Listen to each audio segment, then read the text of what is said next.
गांव की शांत सुबह कोई मुर्गा बांग दे रहा था। कहीं हल्की धुंध छाई थी।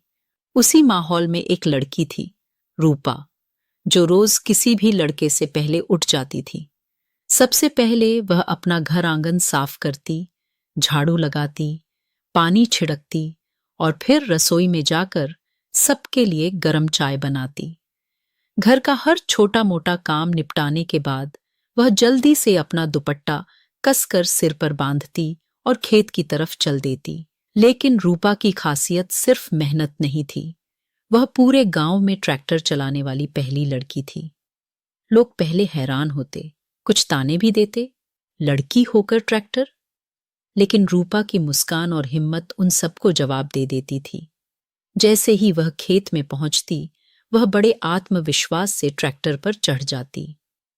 घुटनों तक चढ़ी सलवार में मिट्टी लगी होती, पर आंखों में चमक हमेशा नई होती। इंजन की आवाज के साथ उसकी ऊर्जा भी जाग जाती, धड़ धड़ धड़, और ट्रैक्टर खेत की मिट्टी को सींचते हुए आगे बढ़ने लगता।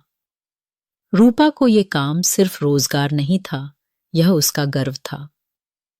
जब पूरा गांव खेतों में गाड़ियों की आवाज सुनता, लोग कहते, देखो, रूपा निकल पड़ी, आज फिर खेत सोने जैसा चमकेगा।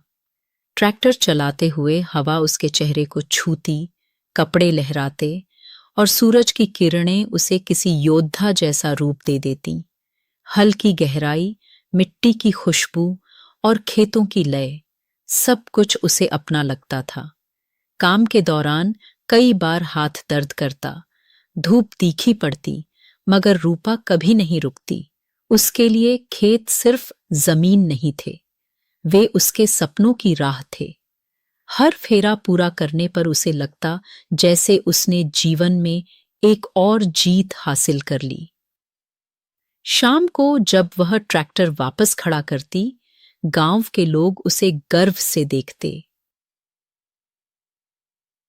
बच्चियां उसे आदर्श मानती। हम भी रूपा दीदी जैसे ट्रैक्टर चलाएंगे।